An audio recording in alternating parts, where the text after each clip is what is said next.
we live? It's taking a while. All right. It's Yes, good. we are. Tell Armin about that Guys, book. guys, do you hear me? Mike's closed while okay, so guys, we're recording, we're live on YouTube. Fantastic. We just got this news. Let me just see what Iran International is saying. Iran International posted this an hour ago. This is from Baghai. Here, this is from yes, Iran, the regime's foreign ministry spokesperson Baghai is saying on the highly enriched uranium stocks, we have stated our positions very clearly at this stage. If we enter into discussions on these issues, we will obviously not reach a result. So this is the official position from the foreign ministry of the regimes.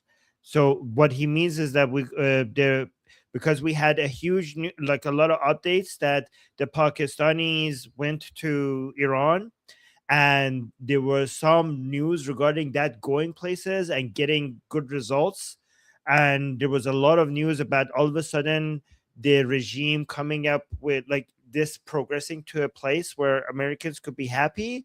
But all of a sudden, out of nowhere, just an hour ago, the spokesperson for the foreign ministry just came out and announced that nope, there is no point talking to the Americans. And he continued by saying, we've already gone down this path, and the differences were so extensive that we could not reach a result. The other side destroyed the negotiating table because of its unreasonable demands. So this is Esmail Baghai. Esmail Baghai, as you guys know, I think you guys know these names right now, right?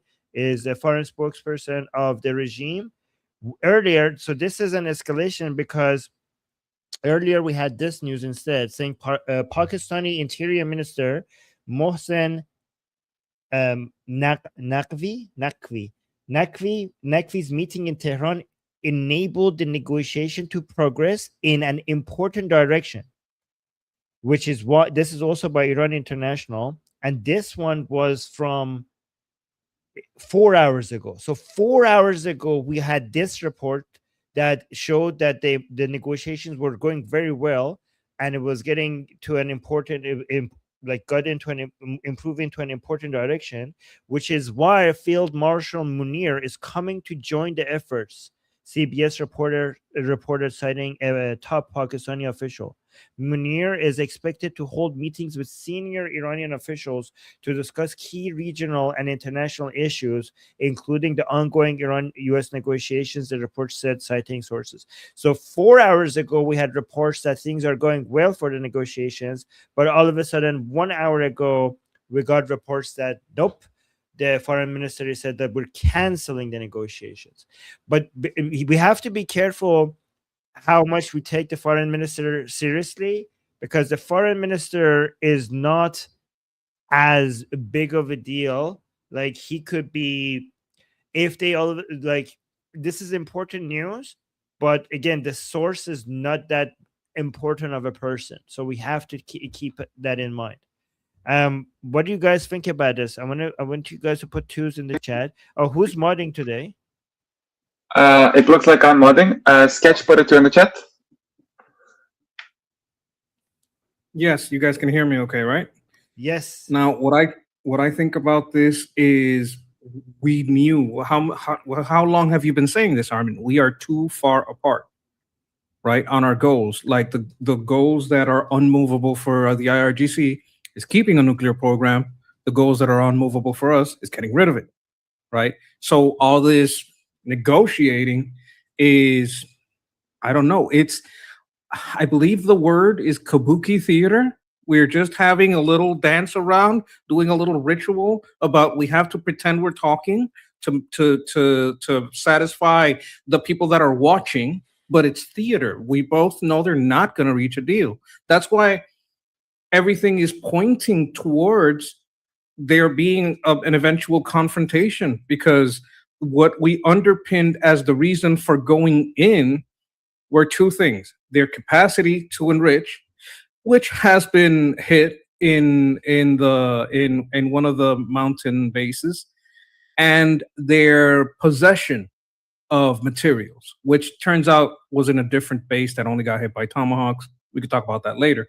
So if we cannot retrieve that material and we cannot stop them from enriching, there is nothing to talk about. We're just posturing and doing a little theater in front of everybody, but there's no way that we are going to be able to reach a deal. Reaching a deal is impossible. It's theater.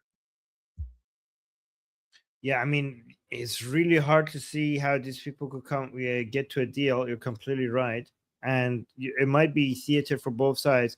This is why I think, because the regime knows that this is theater and that war is inevitable, it might be that the reason why they put this out there is to act tough. By the way, that's my 2 in the chat. I put the 2 in the chat to just say that, so you could ignore it. I think because why make it seem like they got caught off guard again if the Islamic Republic already knows that the Americans are going to attack one way or another? It's better to be like, yeah, we're not going to negotiate, so at least the regime supporters don't think that they got caught off guard again. Okay. The next is Noah. Yeah, I think we're at the. I think they've always been sending the same thing to the Americans. The IRGC has. So yeah, I agree with you. It's all been theater. I think we're. I hate putting a time stamp on this, but I think we're at the 24-hour mark at this point. So but yeah, that's what I'll say right now. Oh, 24-hour mark. Okay. We will see. And Guy next. So first of all, I agree with that, and I should know. I have a lot of experience with 24-hour marks, because I've been saying it's going to be in the next 24 hours for the last week. So here's what I think. Here's what I think happened in total. Like, what are the different both reasons and the game theory of like why everyone is participating. So for the Americans, let's say it was the Channel 14 leak that was the reason. Even if they're not going to change their plans, the U.S. Army would like to at least have an assessment of potential damages and whether they need to change the plan. So as soon as that happens, that's a new variable that they have to take into account. So they have to delay it by a couple of days. And I think I don't have any special knowledge or any reason to be very confident in this, but I think that that's my most likely reason for the delay. As for why the Americans would ask for a negotiation, one thing is I don't think it's for internal politics reasons anymore, because it's starting to look pathetic. And I've been hearing a lot of conservatives say that as well. Even anti-war is like, okay, either shoot or don't shoot. But like, why do you keep doing this? I think the reason is that if he's not going to attack, but like it's clear that they're about to attack, then that gives the Islamic Republic a chance to attack first, and essentially do it on their own terms. And so you want to negotiate with them to create the illusion that maybe there's a way out of this. And if you're the Islamic Republic, even if you know that, like as things are going now, you're on your way down.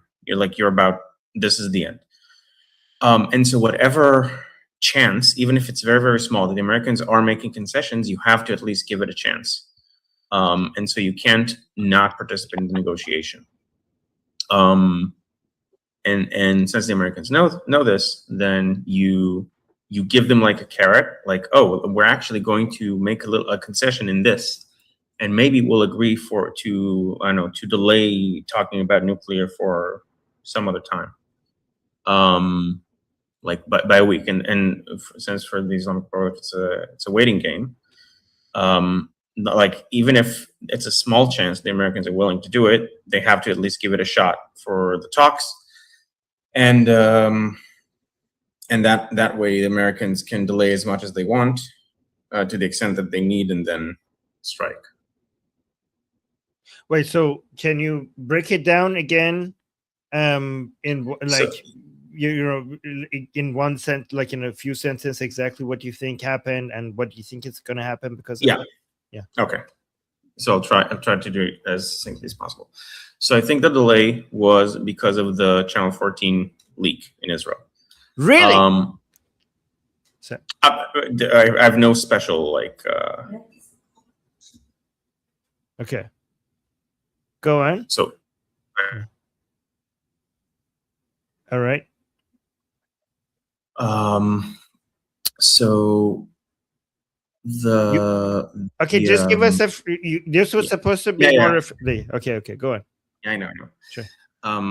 So I think that was the reason, but whatever the reason was, the Americans, the reason they keep going back to negotiations is not for domestic reasons, but to prevent the Islamic Republic from striking first. Because if they know, well, strikes are inevitable, and I see all this military out here, I have no reason not to attack first because I know that fighting is incoming. But if you give them even a small chance that there might be a way out of this, because right now they're going like they're doomed. If there's even a small chance, then they have to take it. Like even if they don't believe it, like okay, maybe we can delay it by a week or whatever. Like try playing a waiting game. Okay. Yeah. Okay. All right. So who's next? Shana is next on the list. Hey, just a quick thing though. I mean, I guess my question is how, I not really, it's kind of just a continuation of what we were talking about yesterday, which is like, how much are they going to trust that? Because the Americans have tricked them so many times, especially given what we now know about Khomeini's like thought process behind like the day that he died. So are they going to, they have to be thinking about that. They have to be really suspicious of the Americans and not wanting to come to the table. If I was them, I wouldn't. I mean, that's the come point. to the table. That's exactly why they canceled it, in my opinion, right? They're like they know that the Americans are gonna. It seems to suggest that the Iranian regime thinks that the Americans are gonna attack regardless, right? Of what the negotiations are. So they don't want to look like they just were caught again with their pants down, right? They're like, we're not going to talk to you because there's no point. So that is them trying to show that we didn't fall for this again a third time. That's what they're trying to do. Okay, yeah. Fool me once, blame on you. Fool me twice, shame on me. Yeah, okay. I missed the first part of the preamble, so I just okay. Well, so I'm done. Thanks. Yeah, no worries. And by the way, if they were fooled twice, this would be the third time. So let me, for people who just walked in, let's just give everybody what the update is. So 4 hours ago, we got news that suggests that maybe the negotiations are working in an important direction. But 1 hour ago, we got a major update that suggests that no, it's not going in the right direction, they have been completely canceled. So the 4 hours ago update was this, that the Pakistani interior minister was already in Tehran talking, and the negotiations were progressing so well, in quote unquote, in an important direction, that made that Field Marshal Munir also join because he saw how much progress they were making. That was 4 hours ago, and apparently Munir was supposed to meet with very senior officials within the regime in Iran. But then 1 hour ago, we had Ismail Baghai, the speaker of the foreign ministry in Iran, coming out and saying exactly this, saying, on the highly enriched uranium stocks, we have stated our positions very clearly. At this stage, if we enter into discussion on these issues, we will obviously not reach a result. And then he said, we've already gone down this path. Someone's mic is open, guys. Close your mics if you're not speaking. We've already gone down this path, and the difference was so extensive that we could not reach a result. The other side destroyed the negotiating table and attacked because of its unreasonable demands. So this was basically them officially saying there's no negotiations anymore because there's nothing to talk about. So again, it's important to keep in mind that Baghai is just a puppet and he's not that important. So that's the context here. But this is, many people are saying this as an announcement of the canceling of the negotiations. So, Okay, and Jeffrey? Jeffrey. Hey guys, sorry I was a little late. That's okay. So I'll give you a quick rundown since we're talking about like U.S. policy vis-a-vis the Mullah regime remnants. So it seems like where's U.S. force posture and status? We have 2 active carriers in the group. We have about 20 plus supporting warships. Forgive me, I'm eating. That's why my mic is off. That are actively enforcing the blockade of Iranian ports and monitoring the Strait of HORMUZ. As you know, carrier wings provide a bulk of the immediate strike capability, so dozens of F-18s, F-35s, etc., EA-18 Growlers, and E-2 Hawkeyes and helicopters. So the EA-18 and Hawkeyes are like situation awareness radar stuff. We got dozens of KC-135 Stratotankers and KC-46 Pegasuses remain very much forward deployed and on rotation in CENTCOM, so Qatar, Jordan, Saudi bases, Diego Garcia, etc., even support bases in Europe and UK. Our bombers, we have over 60% of our mission-capable fleet of our B-1Bs operating primarily from Fairford, UK, with some rotations. So that means they're very much forward-based and ready to go. Same with our B-52H Stratoforces and B-2s. What does it all mean? Forgive me. We have not we haven't stood down, right? So all of our strike stuff is ready to go. U.S. has a cocked pistol pointed at the Mullah regime's head, centered around 2 carriers and a large land-based fighter and strike wings, heavy tanker support, strategic bombers. What's it tell me? It tells me everything's positioned, ready to go on a moment's notice. If Iran doesn't concede the nuclear stockpile, Hormuz freedom of navigation commands, it seems like we're gonna pound the living shit out of the Mullah regime, right? That's kind of where I'm seeing things as it stands right now.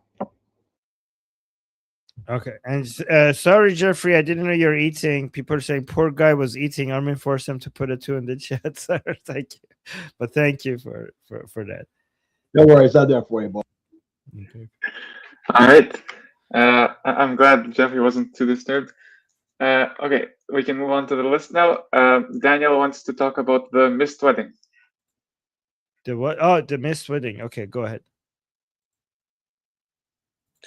Okay, hi, good evening. So I wanted to remind that last time when the 12-day war started, actually there was like a couple hours before the war started, we've noticed, like not noticed, come on, like we had that news that Bibi canceled his son wedding. His son is Yair Netanyahu. Like they canceled the wedding, and a couple of hours after that, the 12-day war started. Right now we have.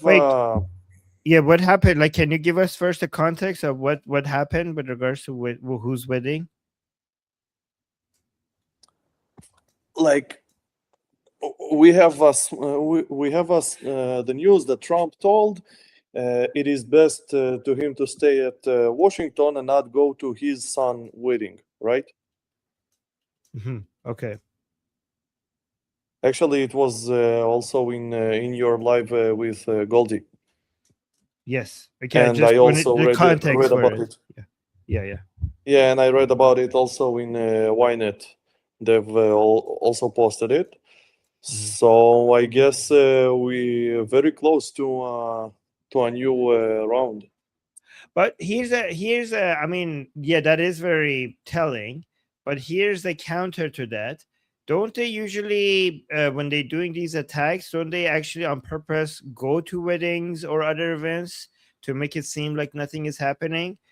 Isn't that usually the way they do it? Because we saw an Operation Epic Fury and Midnight Hammer. They actually participated in events to make the regime in Iran to think that there's not going to be an attack. So maybe, I don't know. What do you guys think? I don't know. Maybe they switching. Like one time they do, one time they don't. Like when they killed Nasrallah, Bibi actually gave a speech at the Congress or at the UN. I don't remember. But like he was actually speaking, and the last thing that Nasrallah seen in his life was Bibi talking. So I don't know. Does anybody else have any opinions on whether President Trump missing everything has any importance? It shows anything? Okay, lots of people have opinions. Noah is the first one with the opinion. Is it okay? Yes. Go ahead. I said Noah though. Oh, Noah. Noah first. Thank you. Yeah, the fact that he said he was going to miss his son's wedding tells me that, and also there was a report that said that Israel was saying that Iran might strike preemptively. The Islamic Republic might strike preemptively. Let me correct myself. That tells me that I think it is imminent. So I am praying that my Israeli friends on here get plenty of sleep tonight, if that is the case. So that is my main thing. That's why I also said we're in the 24-hour mark. I think by tonight or Saturday morning Eastern Standard Time, that's when it's gonna happen. That's my thinking. I don't think he would not have canceled his son's wedding if he didn't, for government business, quote unquote. I think it's this. Okay. All right. Guy? So a couple of corrections. First of all, it wasn't Yair, it was Avner. And the Netanyahu son, it was his second son, not his first son. And the wedding wasn't canceled ahead of time. We didn't know it was canceled ahead of time. What happened was it was scheduled to be like a couple of days later. And so everyone said, well, there's no way he's going to attack right before his son's wedding. So I thought whatever would happen after. So the wedding was canceled by surprise. His son didn't know about it. He didn't know his own wedding was about to be canceled. So they did keep it as a surprise. I just think the difference here is that because the president's schedule is public and because the U.S. is much larger than Israel, you can't do that. Practically speaking, like it was going to be, people would notice that he wasn't attending, that he wasn't flying out for his son's wedding. So he got ahead of it and said, yeah, I have some government things to do, which is suspicious, but not as suspicious as not saying anything and just not flying out to the wedding. Interesting. Okay, let's. What does this mean? On its own, nothing. But you have to combine it with everything else. If you combine it with everything else, then it has more meaning. These are points on a graph that draw a line to sometime soon. I'm not going to say in the next 24 hours. I would say the pattern tends to be after the stock closes, which is pretty soon. But what I would say is the moving of the carrier groups, the removing of the diplomats, right? The diplomats said there's nothing we can do, we're leaving, right? So they're leaving. The Pakistanis are leaving, right? I think that's the news. The moving of the strike groups, there's a sniffer plane, a nuclear sniffer plane. It's like a truffle pig, but it sniffs out nuclear material. They brought that into theater. They put supersonic missile pylons on the B-2 bomber, the B-1 bomber, the bone, because B-1 spells bone.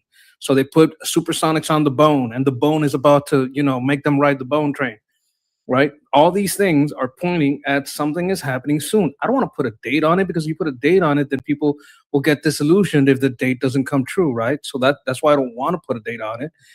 Inside my head, I do, but I don't want to, put it out there. I will understand people who do. I'm not. If you want to put a date on it, that's fine. Speculate away. But I think it's just more points. You have to add them all together to get an open source intel estimate, which is what we're basically doing here. So no one is right or wrong to put weight on this, but we point it out because these are the things that you add together to make an open source intel estimate.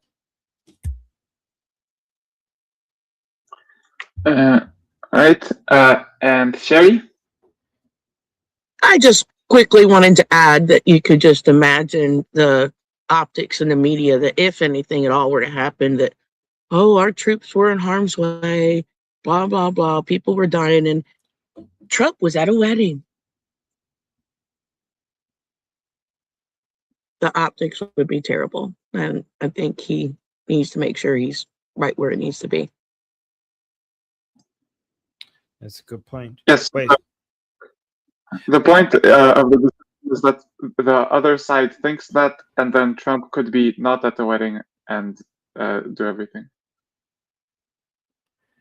Yeah, but it's hard. Yeah, but as a guy also mentioned, it's harder to manage the optics. You might just even if it tells the Islamic Republic that something is happening, you just have to do it because there's no other way. But then here's the question: did they cancel the wedding, or is he just not going, and the wedding is gonna go on without him?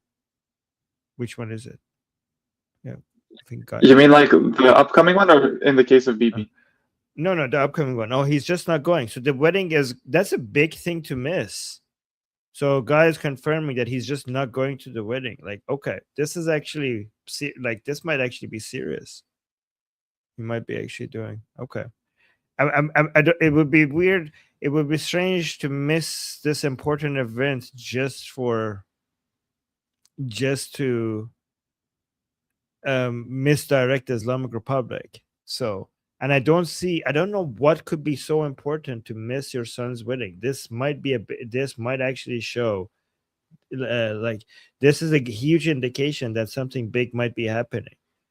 I can't think of anything else policy related in US politics that President Trump would I'm just gonna, how many times is your son's gonna have a wedding, right? For you to just miss out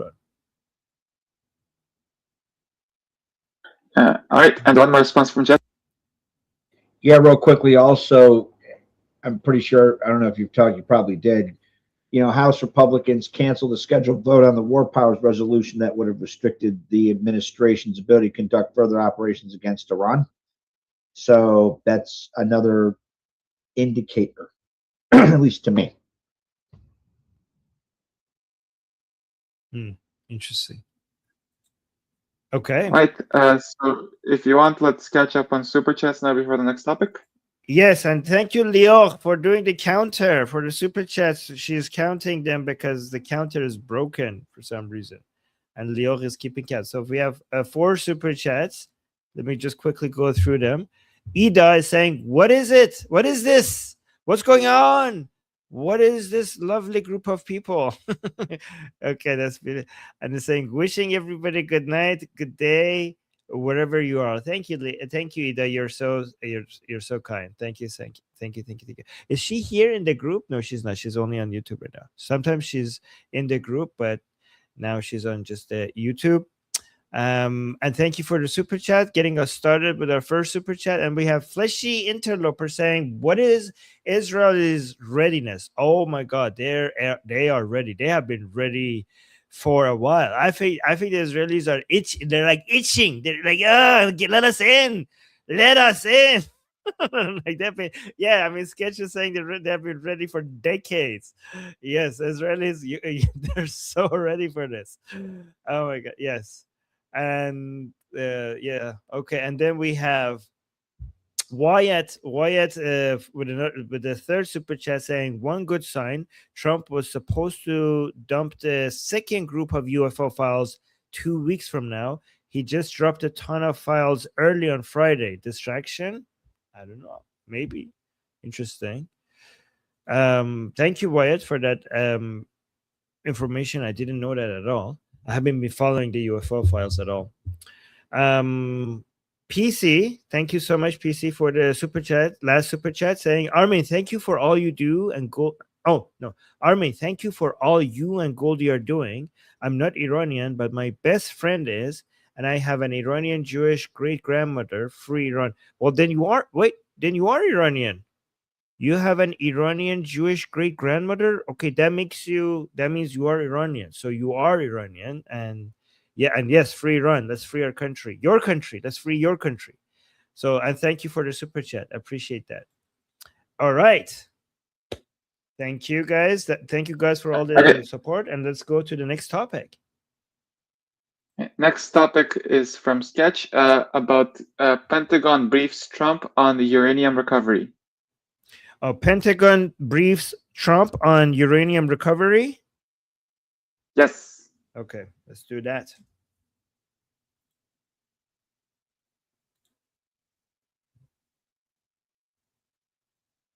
Are you here, Sketch? Yes, I'm here. I was waiting for you to write the title in. I know. Oh no, I didn't. Yeah, thank you. Okay.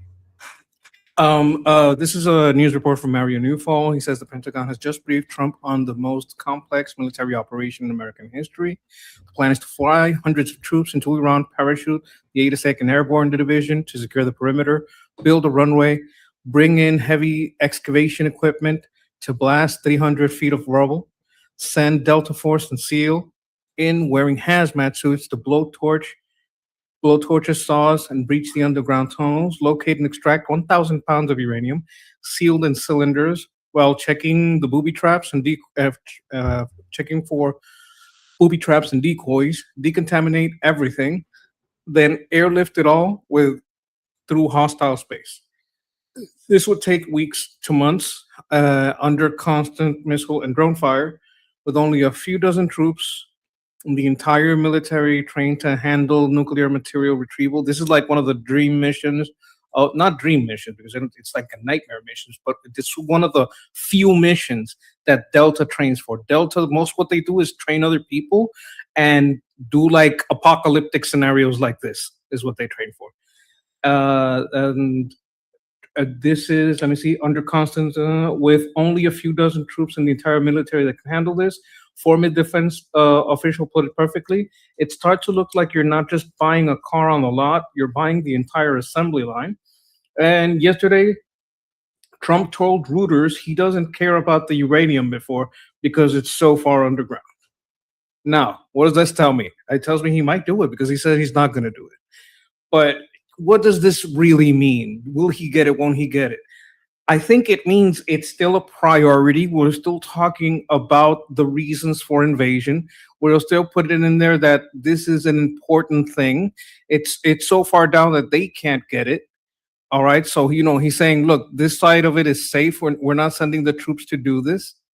Right. But they do have the capacity to make it. And another thing I'd say is, if we were going to do something like this, you would have to have either regime change or several cities in the middle of revolution, in the middle of shifting the government. They would have to be so busy with revolts in every city, and every city being taken over, and maybe some armed Iranians taking over.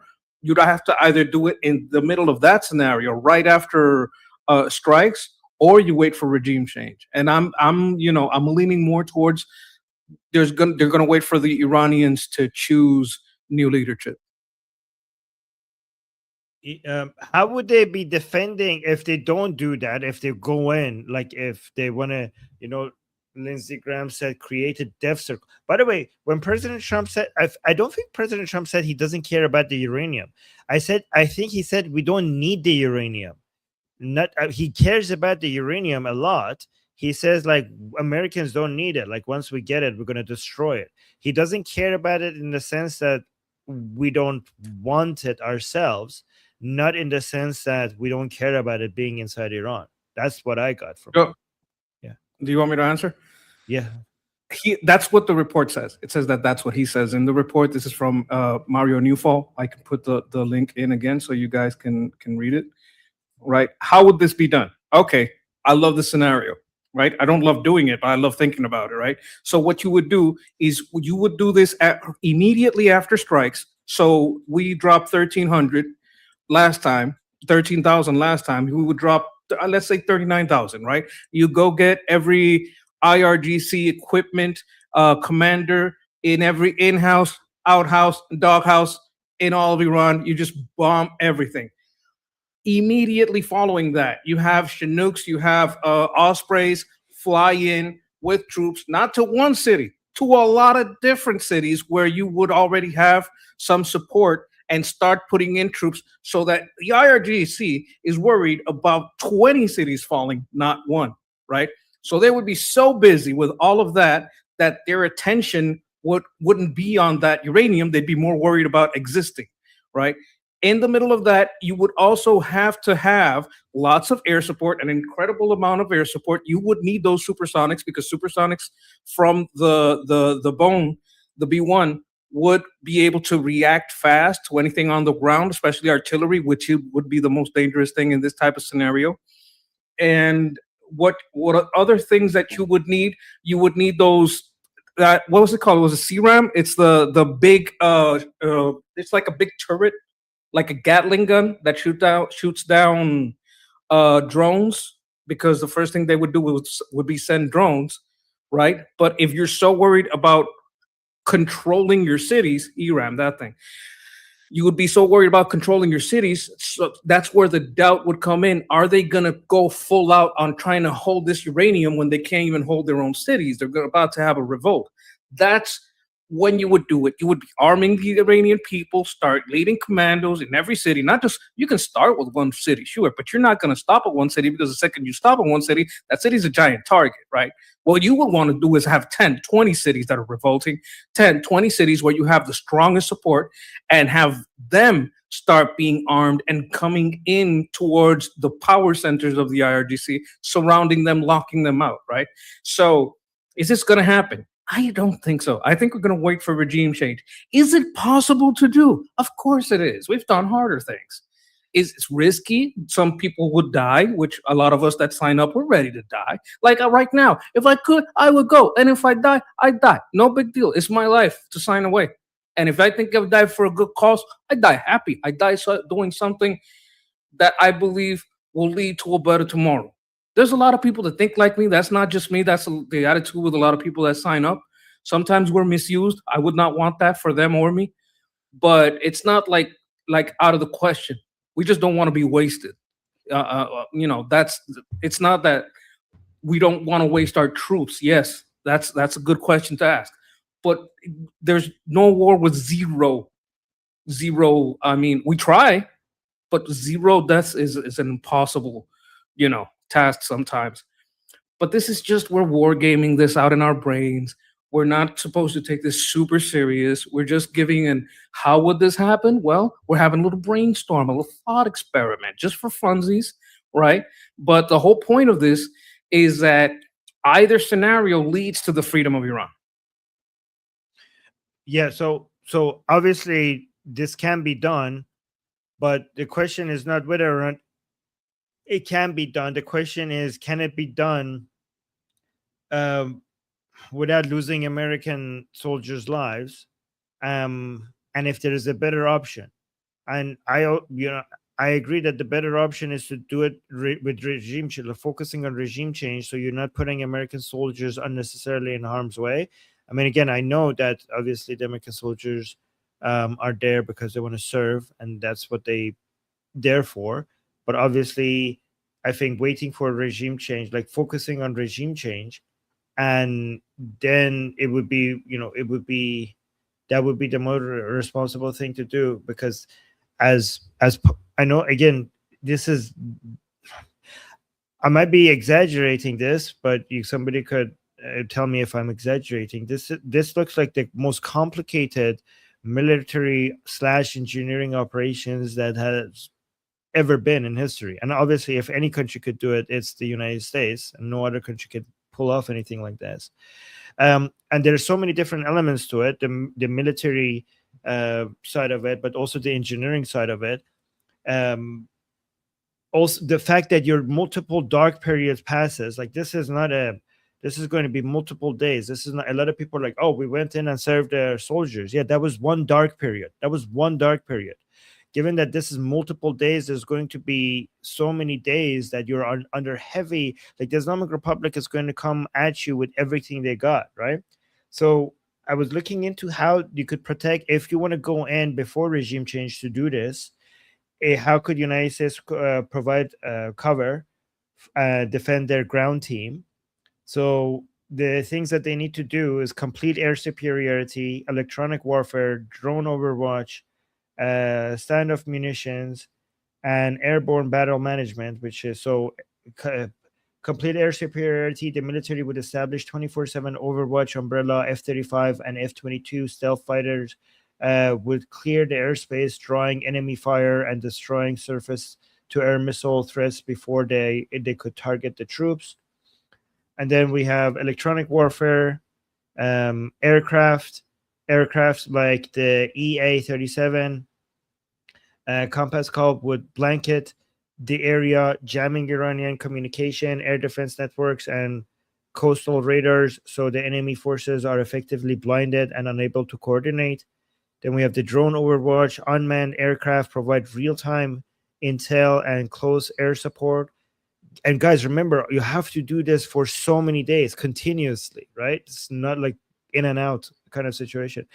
Updates within the past 24 hours.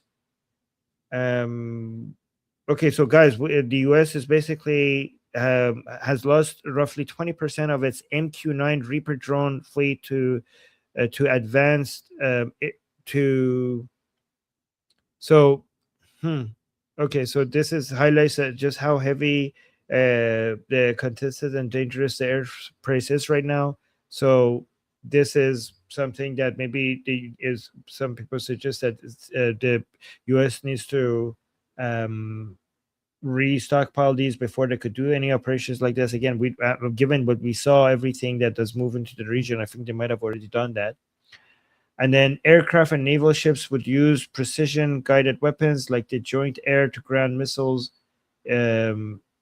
and small diameter bombs to destroy approaching Iranian reinforcement from miles away without putting launch platforms at risk. And then we also have airborne battle management command planes like the E-3 Sentry AWACS would act as the mission's floating brain, managing the battlefield and feeding instant threat data directly to the extraction team on the ground. Okay. I have to double check the last 24-hour update to see if this is true before I read it. But yeah, go on. Who wants to respond? Let me go to the responses. First, Jose. Only problem with that report is the fact that it got, if it's real, it got leaked. I can hear. Yeah, I can hear him. Okay. My only part with the report sketch is that it got leaked to a news source. And for that kind of detail, it was leaked at the same time the president was being briefed on it. So that right there tells me a problem. Okay. Second, it would have to be for the long game. I do not, if a third of what the IRGC has been saying is true, that they got their missiles opened up, we didn't hit all their silos, they opened them up again, they got missiles out again, they're going to get help from the Russians and the Chinese satellite help, telling them exactly where those heavy materials are going to be if we do it at the same time. That's going to be a massive problem because we know that they've used against their own people chemical warfare. It's going to be awfully hot for all those soldiers to be in hazmat gear to guarantee they're not in a chemical warfare situation. Because we are coming up on summer in the United States, and summer should be coming up in Iran as well, just from location on the surface. So heads up, be careful, but I think we need to wait until all the way till the very end when probably starts forming a government and then go in. We have to take that. We cannot take the risk. We cannot take the risk that we're going in thinking we actually wiped out everything that we wiped out. Because already we're seeing some reports, and there was a British guy on a television station, an air general, one of the air commanders, saying that just because they had control of the skies before doesn't mean they have it now. Flat out. Okay, he's a Brit. Fine. They're full of fine. But we have to be ready for everything. We cannot assume shit. And that's why I think going in early is a mistake. And I don't know for sure if I would trust that report just because it came out. That's all. Okay, over to you, Guy. So a couple of points. First, a bit back to the last topic. Apparently, Don Jr.'s wedding is in the Caribbean, so you would definitely need a bunch of coordination, and canceling that coordination would leak. That's just as an aside. I agree that it's ideal to save it for the end. We have seen, apparently, some people argue, we don't know why, we don't know how, that it wouldn't be as difficult to extract the uranium as initially thought. But I have no way to tell either way. Considering that this operation, like, you can continue for a while, I don't think, at the very least, you don't need you need to have some plan for extraction. You don't need to apply it initially. Like, you can wait and see how things shake out. And then if you feel like, okay, the regime is not changing or not changing fast enough, then you can do whatever you need to do to safeguard the troops. Another thing that was mentioned is the idea of multiple cities, and that's something I've been meaning to say for a while now. I don't think the idea of taking over one city is going to be good, because the advantage that the Iranian people have is the numbers, and so you have to flood the regime so that they don't have enough manpower to handle everything. And that's sort of what happened in January as well. You had like a couple of cities. Oh, this city's liberated. This city's liberated, and they didn't really have the manpower to handle that. So whatever you do, I don't think you can do it in one city, and I don't think you can do it in one in one region either. So especially since even if you take over, like, you need a lot of area to actually prevent the blocking of Hormuz. You need like 100 kilometers from the coast across all the relevant areas. So I think the Hormuz play is a later play. And first, you have to flood the region with emergency situations where a bunch of cities are being liberated all at once. So yeah, that's what I got. But Guy, do you is this just your recommendation, or do you see any indications of this being the plan, or is this just your No, that's my recommendation. Like, if I were to suggest something, that I would not focus on one city. I would focus on several, distinct and far away. But what would you do to get these cities to come out? Like, what would be your plan? So theoretically, you would arm the people from several vectors, let's say from the borders. But how would you do that from the borders? Like, that would be... So, like, sort of like the idea that you had with the Kurds in Iraq. You don't necessarily need the Kurds for that, but the Azerbaijanis can do something from the north. Some either American soldiers or something. Some partners from the west can give it to the Iranian Kurds. So the thing is that the problem is that those areas, the only people, because you can't just give it to random Kurdish people or Azerbaijani people because Right. they don't know what do I do with this. That's why they went, unfortunately, with the separatist groups, right? Because they're like, well, these guys have an army, they know how to fight, and we don't want to repeat that mistake, right? So you can't just be like, hey guys, here's some guns, right?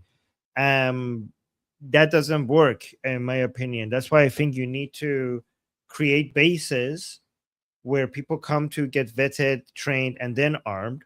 And it's really difficult to do this in multiple areas. And I don't like other than southern Iran, where the Americans could set up their own area where, they have liberated. There's nobody on the Iran-Iraq border or on the, I don't know, Iran-Turkey border or Iran-Pakistan border. Like, who would set up this operation? Like, I think it's more complicated than just like, here's some weapons. There needs to be a vetting, training, and then arming process. And for that, you need a military base or a base of operations that could be organized. Like, it's not just random, here's some guns, right? So here's my retort. First of all, we do have bases of operation in Iraq for the U.S. Army, and in Azerbaijan. I don't know if the literal bases, but you have set up logistics operations there, and the people you arm on the other side are going to be. You already have agents. You have many agents for the CIA, for Mossad. And you let them handle the operation within each city. Where, in Azerbaijan? No. From Azerbaijan. I mean, it's easy for the Americans to have presence in those countries because they're. So that would be so if they have a base in Azerbaijan or Iraq, that you do this, that would be a declaration of war by Azerbaijan against the regime or Iraq against the regime. And I don't think the governments of Azerbaijan, Turkey, or Iraq or Pakistan would be comfortable with that, right? Israel had a base in Iraq for several weeks and no one knew about it. But that base, you can't do that on the. Okay, so again, they didn't know about it, and as soon as they found about it, they had to abandon it, right? So imagine having a base on the border of Iran and trying to make it operational for multiple days and multiple months even, right? And now everybody knows about it. Like, that base that you mentioned in Iraq, that's why they had to keep that secret, because as soon as people find out about it, you have to shut it down and leave. So how are you going to do it? How are you going to be able to continue operating a base that now everybody knows about? Especially on the border. I'm talking about, I don't think this needs to be, you're not going to train the people there. That's not what I'm saying. I'm saying that's a place from which you bring in the arms into several different cities, into your operatives. You have to tell people that here, like, how do you tell people that there's guns here without letting the Iraqis and the regime find out? Like, how, like, let's say, like, hey guys, we have guns here. So you already have the people you can trust there. You have your agents. Right, they can set up the numbers you're thinking of is good for special operations. If you're talking about like arming a certain number of people, I mean, Mossad has already done that inside Iran many times, right? But those numbers that you're thinking of are for special operations, not like a on the ground military campaign that it could be done by the Iranian people, right? If you want a wide scale, the border cities, like, I'm going off of what I saw in January. I'm not that much of an expert, and from listening to you and to Sin Goldie, but from my understanding, there is very sparse IRGC presence in the periphery of Iran. And you can find like cities. But that would as soon as they find out there's a base there actively telling people to come get your guns here, then it wouldn't be. Then there would be a lot of IRGC there. Yeah. I'm not saying you. So that's why you do it in several cities simultaneously. Then you flood it and okay, we don't know where to go. They have several liberated cities that in January, some cities were liberated without a single shot being fired because there was no one there except for police, and they just for this to stood work. down. For this to work, you need heavy American presence in multiple different areas that are guarding this area, with a lot of air power, and maybe even people on the ground to make this plan feasible. I mean, you are going to have a lot of presence. Now, I'm saying this would happen you given the weapons covertly, and then after the operations start and you boom the hell out of them, then you start I don't think you can. I think if you give the weapons covertly, it can only be done on a small scale with very limited agents on the ground for special operations. Okay, you can't do a mass arming of the Iranian people covertly. You can't. No, I know. I'm not saying that. You do a small amount. You do special ops, and I think for the periphery cities that would be enough to liberate them because they're going to have minimal opposition anyway. It wouldn't be if it's not a mass. Yeah, I don't think that level of arming the Iranian people is good for special operations. It's not going to be enough. It's not going to be enough armed Iranians for liberating entire cities. I don't think so. So some Kurdish cities were liberated in January with the amount of our farms they already have essentially. Well, liberated is I don't know if I call it liberated if you temporarily basically if the IRGC temporarily lost control and then they regained it, I wouldn't call it liberated. So right, but if they temporarily lose control of several cities while bombing from the air is ongoing, and you have support from the U.S. and Israel, then the IRGC wouldn't come and try to regain cities back while they know something more important is happening. The only thing that is important for them is Tehran, and wherever the Americans are, they're going to focus all their attention on that, and they're going to be like, okay, you have that city for a while, we'll get to you later. Once the Americans are out, right, but they're not.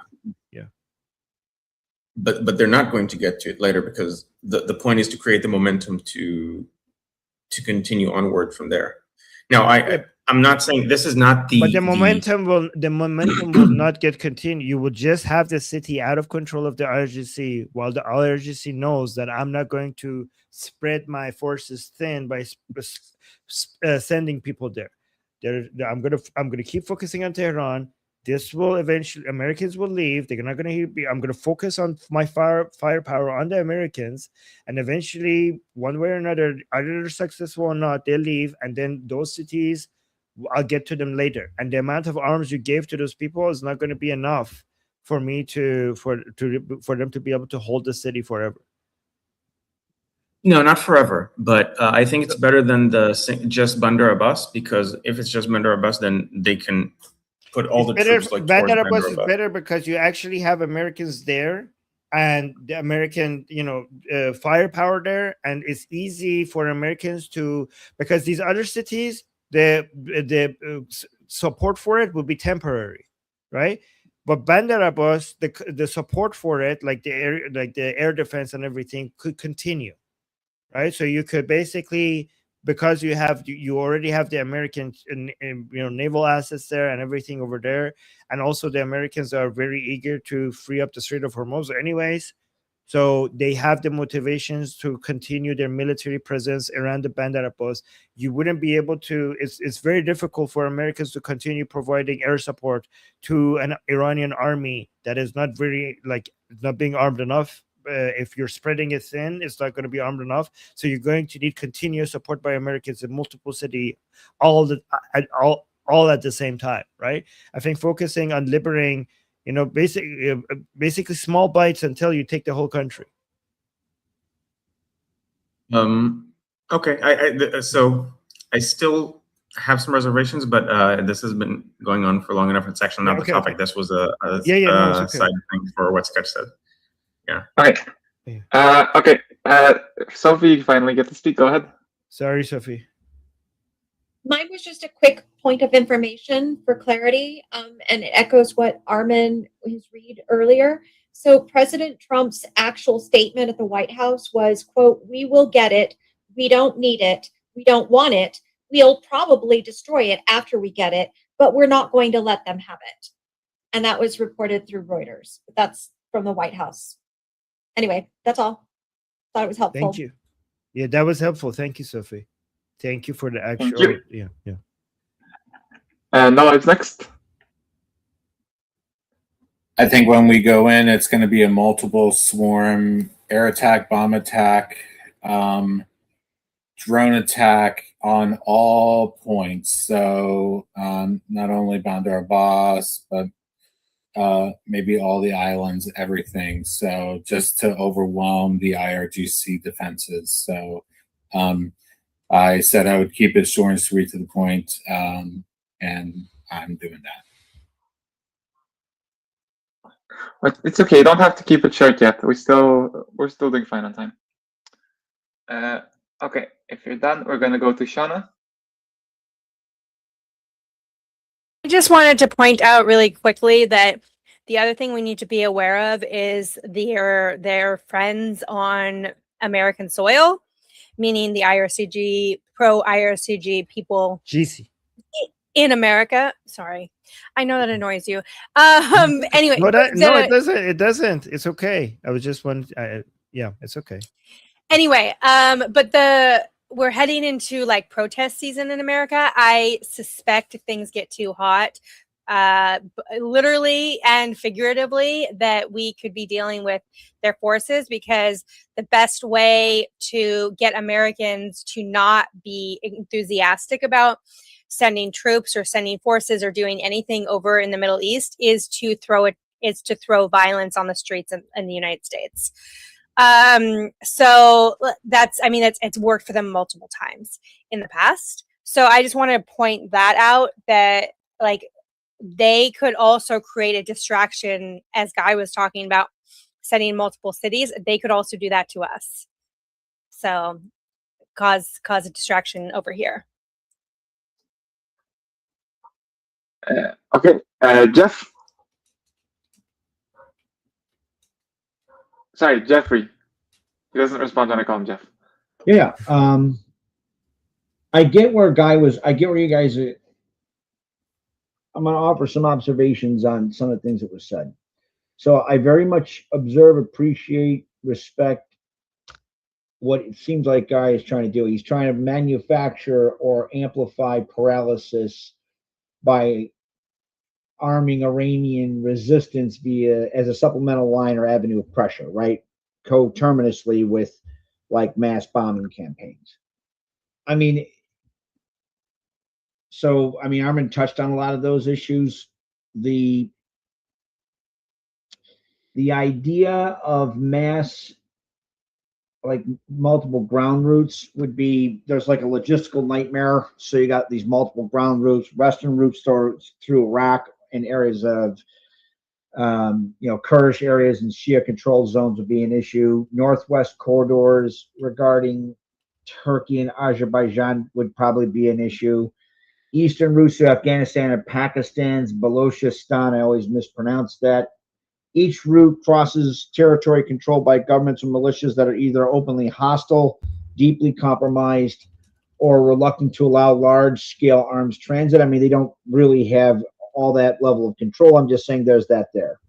So you have the issue of heavy IRGC border control and detection risk. That's why like land routes was, a lot of us, when we looked at it initially, were like, ooh, there's challenges there.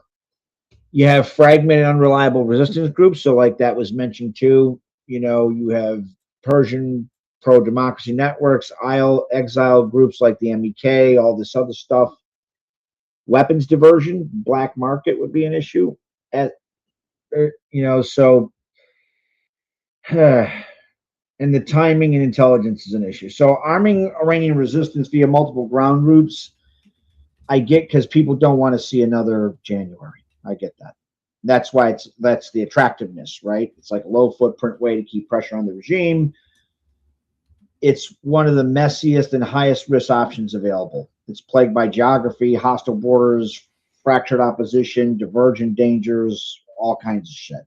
That, I mean, we might end up having to like just mass arm Iranians. Like that's like a last ditch Plan Z like issue, because like, wow, the Mullah regime's going full blown apocalyptic. I don't want to watch Iranians get cut in half. Far as like Bandar Abbas. So it's definitely better than multiple routes. The issue, and help correct me if I'm wrong here, Armin. Probably part of that is in response to what a lot of people saw in January, right? You have this, the idea would be to not only just the training part, like give some place where Iranian resistance to go, run to the green zone. This is a safe area. Here's the challenge with that. And I'm going to cite the Ukrainian Minister of Defense on this.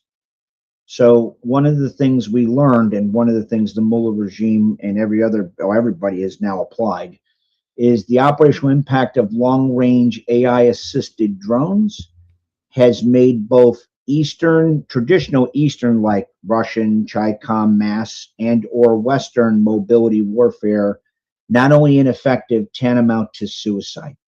If you're above ground and you're seen and you're static, you're dead. So I mean, it's better than multiple land routes. Yes, we could put in CRAM. Yes, we'd have to have a lot of air defense and close air support and everything else. And we've definitely moved stuff in like AC-130s, albeit, you know, Jose had talked about like, yeah, you got to be ready for everything. So AC-130s, because of the threat of MAD pads, are not going to fly at the altitude where they can use their cannons. That's 7,500 feet. That's because of how they can cant their cannons. Anything above, cannons become a lot harder to use. So you might just arm them with a shitload of Hellfires, which is an alternative like arming profile. Still, there's issues there. I mean, the training, you're right about that. The idea of finding there's a reason I keep pushing for training those anti-regime elements away from the line of contact. I know that's not what people want to hear. If I had to go between those two, I'd probably do the Bandar Abbas bit, only because it's a lot less logistically challenging than trying to maintain multiple land routes to infiltrate or deliver enough track 2 material support in mass so that you can sustain areas that have been liberated. I mean, Armin wasn't wrong about that. I mean, I get where you're going with it, Guy. It's not an illegitimate thought. Like you're trying to amplify the paralysis, right? We're hitting them with bombs. Now they're having people uprise in different cities. So they're like, where the fuck do they go? No, I totally get that. It's just the devil would be very much in the details in that shit, in either one of those. It very much seems like we are forward based. Like all the indicators show we are locked, cocked, ready to go, and in support of like mass airstrikes, regardless of what happens. Mass airstrikes as the opener has to be the opener, ideally. Sorry if that was a little like meandering post late lunch, food coma. Okay, and Sketch calls us out. Yeah, that's why I said this wouldn't happen, right? Like I said, as far as us getting remember, this all started with, can we get the Iranian while everything is happening? Now it's become a discussion on how to arm the Iranians. This presupposes a lot of things. It presupposes we haven't trained anyone. It presupposes that we didn't get any arms in, and that this whole thing with, oh my God, the Kurds stole the weapons isn't just a lie to make people think we didn't get the weapons in. This presupposes that we haven't been vetting people inside Iran for this for a year. There's a lot of presupposition that makes us have to do everything at the last minute. You would have to completely believe that we were unprepared. We didn't vet anybody. We didn't have people in every city try to vet people. We have to presuppose a lot of things to make all of this training and all of these things start after the bombs drop. Is that so? I don't know. Did we get weapons in? I don't know. Are we already trading people? I don't know. And nobody else knows either. So I know there's a lot of doom and gloom and it's going to take forever. And everybody likes to put the worst possible answer. But one of the things I was saying is we're not doing this uranium thing. It's become a discussion about how hard it will be to liberate Iran. Look, I know it's going to be hard, but there are so many presuppositions that we have just been sitting on our hands when it comes to movements inside Iran, when it comes to vetting people, when it comes to arming people, when it comes to training people, things that we're doing with expats, things that we're doing with track 2 material supports. You hear that a lot. What is that? That means the kind of equipment that you need for infantry, for on the ground people, medical, clothes, weapons, food, all that kind of stuff. We are presupposing that none of this has started, none of this is being done, none of the intel is being done, that Mossad isn't doing any vetting of anyone, that we don't. It's like we're starting from scratch. I don't think that's the case either. I'm not going to say that we're super far ahead on this, but we're making an impossible case, and I would hate for anyone in Iran to hear this and think that we have not thought of vetting anyone in any city, that we have not talked to anyone, that not a single weapon has gotten by. I don't believe that. I believe that even in the news, it has been some weapons didn't make it in. So they stole some of the weapons. Why do they keep saying some? I wonder, why in the news do they not say all, or it didn't work? They said some. That changed recently. That makes me think, why would they say that, right? So I'm just going to use open source intel. This is no state secret because I don't got access to any state secret. I would not trust them that they didn't get anything in. I wouldn't trust them that they haven't identified, vetted, and trained anyone. I would not trust that at all. So if you're in Iran, we're not starting from scratch. There's probably stuff going on. We do have to do a lot after the strikes, but there's gonna be support soon, and there probably is support around. Keep your head on a swivel, right? Stay alert, stay alive, and Javid Shah. Javid Shah, back at you. All right, thank you. Okay, John, wanted to add one really quick response, and then we can do super chats. Hi. Okay. So I guess I was just thinking, and I think it relates to a super chat I sent. I'm Lord Bogart. If you, Armin, you probably, yeah. Anyway, it's basically just I hear a lot of discussion about whether there will be arms or not. I'm thinking a lot of the Libyan scenario where I don't even know if America directly armed Libyan rebels in the early days, where it was just guys, defectors or what have you, taking weapons. I mean, in fact, a lot of the early days of the Free Syrian Army were also heavily dependent on regime caches of weapons taken via smuggling, via corruption, etc. There's a lot of ways this could go, and I realize, the Arab Spring revolts were very, very, very different, very, very different culturally, politically, socially than what's going on in Iran right now. But what I'm getting at is, if America were to do an Odyssey Dawn type, air campaign, and you see regime control break down in large stretches of territory, where we have a, however chaotic, pro-American faction in some degree of control, our Air Force would probably defend those. It would, I'd like to think at least, would provide some sort of cover, at least from regime counter assault. If you have some sort of administration, I'm thinking of Eastern Libya. Okay, for the sake of metaphor, it's a bit but anyway. That's just a thought. I could be totally wrong. As an aside, I've encountered my local Iranian American community here in Boston. They are wonderful people. And thanks to Armin, to you and Susanna for recommending that in the past. Yeah. That's all. Oh yeah. But by the way, did you also ask this on the chat in the discussion? That's me. That's yeah, me. okay. Yeah, I just Yeah, okay. yeah. But oh, by the way, Sizda Badar is a really cool little thing. I really like all the little festivals you guys are into. Oh, thank you, and thank you for your support.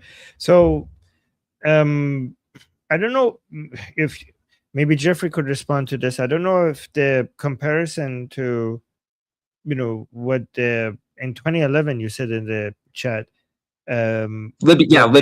When yep, go on. it was interesting. So basically, in that case, like Gaddafi's forces were very much on the march in a counteroffensive against the rebel forces, and were closing in directly on like Brega and Benghazi in eastern Libya. They had the upper hand up until NATO. But that's the under difference. But that's the difference right there, because Libya had a massive armed rebel army for on the ground for NATO to support from the air, right?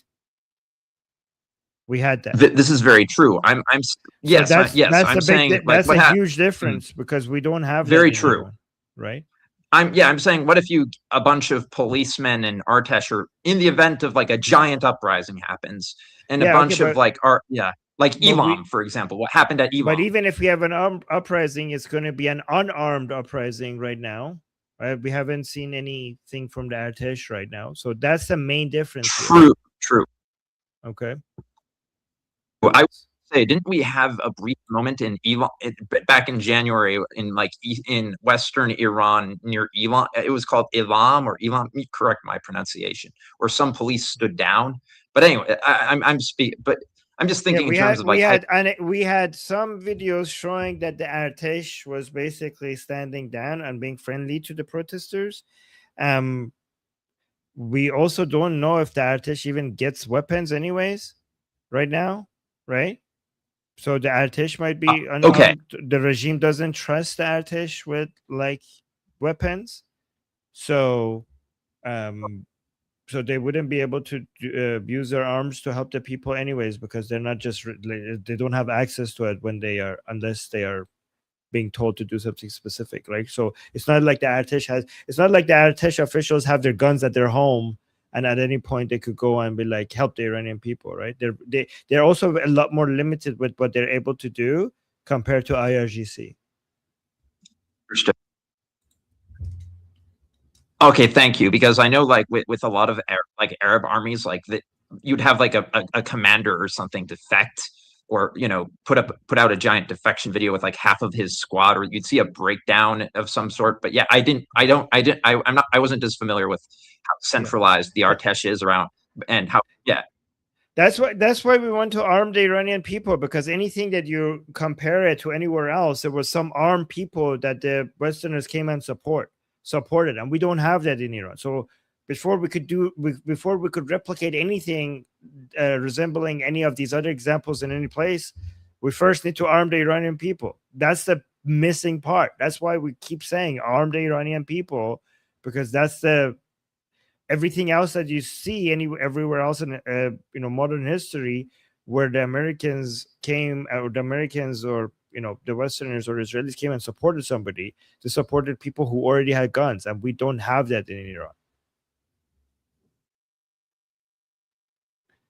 All right. Yeah. Thank you. Yeah, no worries.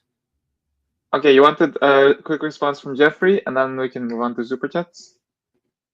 Yeah, that was I very much appreciate the two examples he brought up, and Armin kind of touched on a couple of the issues. It's not a bad thought. So the operational differences between U.S. clandestine support to anti-Gaddafi Libyan rebels and the Iranian resistance would come down to geography, risk, and regime strength. So in the interstate war in Libya, they already had, as Armin pointed out, a ready-made rebel army controlling half the country and a weak, isolated dictator. So Iran is a much larger nation, and they don't control half the country like in the light of day, as far and being able to hold ground. So there's that issue. As far as like the Free Syrian Army, I'm glad you actually brought that up. And this is why Armin is what you do with regards to outlining how you have to be very careful as to which groups you arm. I very much appreciate that. So I'm going to share a quick story about the Free Syrian Army and Elizabeth O'Baggy. Maybe people remember her. She was actually one of my case studies when I was doing my postgrad at IWP. Elizabeth O'Baggy, very much a fraud and liar, who said she had a PhD from Georgetown. She did not have any graduate degree at all. She was very much an unregistered agent of influence for the Free Syrian Army. Elizabeth O'Baggy was actually asked to speak on Fox News and asked to speak to the Senate. I mean, she actually fooled Senator McCain, right? I mean, he was dying of his disease, so I give a lot of leeway to Senator McCain. He's a hardcore veteran hero. I'm just saying, old and dying. So Elizabeth O'Baggy very much, pushed for us to support the Free Syrian Army. And that had all kinds of challenges with it, right? I mean, you had what? The interstate war in Syria. You have Assad, admittedly Alawite regime, fucked up people, right? Gassing kids. You had the National Opposition Coalition, which had at the time roughly about 27 groups of various types of people. A lot of them were really fucked up. Like Al Nasser was an offshoot of fucking like Al Qaeda. Like there was 3 groups that were like manageably less fucked up. That was like the local courting communities, which were like Syrian grad students. They're very much like Iranians in a lot of ways. They don't want to live under an Islamic hellhole, and they don't want to live under the Alawite regime. They didn't last very long. I mean, they got cut in half, right? Because signs don't do really well when you match them up against machine guns. So I'm glad you actually brought up the Free Syrian Army as an example. That again illustrates with Track 2 material support why it is that vetting is so very, very important, and why it's very valuable that Armin and others who have a lot more personal connection to that geographic region assist people in trying to better understand the nuances, those demographic nuances. Sorry to take that one. Oh, no worries. I just wanted to say thank you, Jeff, because I'll be honest, like I was back then, I was very, supportive of those local, morally speaking, of those local coordinating committees and folks like Kafir and Abel. They were good people. Yeah. It's really sad. But yeah, thank you. But I totally get what you were driving at. Thank you. Okay, let's catch up on super chats. All right, we got so many super chats, so let me go through them fast. Thank you guys for all the support. Ida was saying, I'm about to fall asleep, and I know if I come to the discussion group, I will not be able to sleep for hours because you all so fun and knowledgeable and awesome. So I'm staying away. Bye for now. Well, thank you, Ida. And then we have GTA became a member. Thank you so much for that. And then we had Matthew saying Trump canceled weekend schedule, canceled golf. Well, you see, okay, that's on all caps, so I have to read it properly. Trump canceled weekend schedule, canceled golf, and not going to son's wedding. It's interesting how you put the canceling of golf in all caps and not the son wedding is not in all caps. So you think that's a bigger deal. Interesting. You might, I mean, I don't know. You might be right about that. Actually, stay at White House this weekend. Boom booms are incoming. Apparently, yep. Maybe that's hopefully you're correct, but we'll see. And then we have Van Die Veld saying, ironic that left blames Trump for deleting Nazis after decades of bragging about deleting Nazis. Any update on school supposedly deleted by USA? It's still under investigation. You're talking about the Minob school. Again, if it comes out that it was done by Americans, it was obviously a mistake. It was due to intelligence being outdated regarding that building, which was inside an IRGC base. Just not having the update that school was being used for, that building was being used for a school. if it was the Americans. The most important thing that we need to keep mentioning when people bring this up is, first of all, this is being used as a distraction tactic by the regime away from their own crimes against the Iranian people, which is astronomically higher than what happened there. And also the important point that the Americans never would target civilians, and obviously they would never target children, and every war has collateral damage, and it's impossible to keep the civilian casualties to zero. If you want to keep the civilian casualties to zero, you can't do any war ever, which then get rid of your military, I guess, if you want to do no wars ever. So that's what we have to remember. And then also somebody was asking, what if they do an airdrop of weapons into Iran? Just do an airdrop. I just want to answer that. If they do that, the IRGC would get it. If you just do an airdrop of weapons into Iran, IRGC would get it before the Iranians would. And then, yes, this is John here. John saying, okay, but hypothetically, could it be like Libya? So he came here to the group to discuss that. So we covered that. Thank you for the super chat. And then Dominic saying, citizens to flee for carpet bombing buffer zone. But what would they carpet bomb if you announce for citizens to leave an area, then the regime would leave it as well. So what would you have to carpet bomb? I mean, maybe you should just call, like, maybe instead of calling it carpet bombing, call it like a death zone, like the Amu Lindsay was mentioning. He was basically coming up with an area of death zone that everybody has to leave. So you don't need to carpet bomb it. You just need to tell people, anybody who enters this zone, you will take them out. You could do that instead. And then we have Fleshy Interloper saying stock market closed. Yes, I saw also Kat Miowski also mentioning that stock market is closed. So a lot of people were hoping to see the military operations to start when the market is closed. So now in the next 48 hours, we're going to see if the stock market closing is going to have any impact on the Americans actually going into war. InServer was mentioning that Jeffrey needs honorary Iranian citizenship and SAVAK 2.0 Medal of Honor. So I'm not in charge of the second one, but I think Goldie said that I can do that on the first one. So Jeffrey, I'm going to give you honorary Iranian citizenship. So hopefully other people will also be able to give you a SAVAK 2.0 Medal of Honor. Yes, and people appreciate you on the YouTube chat. And I see a lot of comments when people are appreciating your takes. Jedi saying, do you have a Patreon account to direct donate?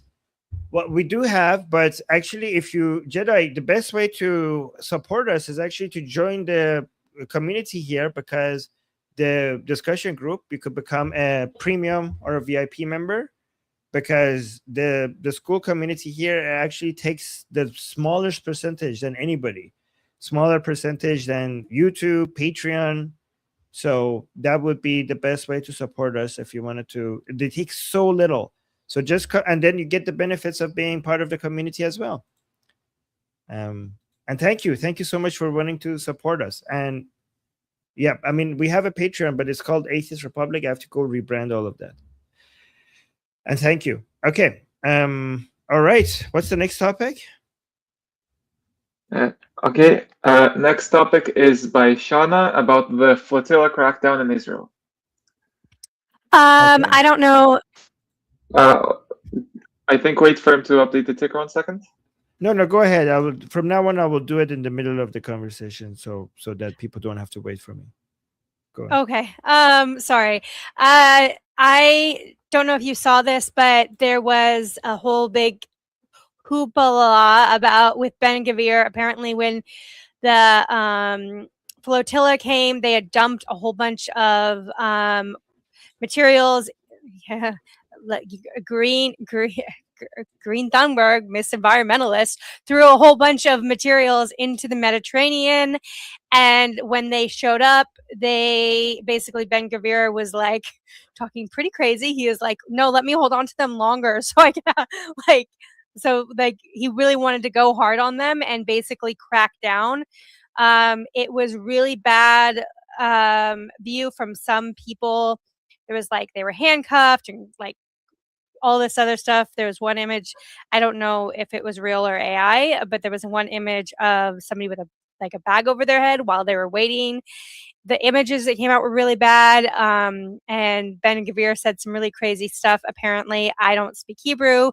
I could hear by his tone of voice, but I don't speak Hebrew. So I don't know all of what was said.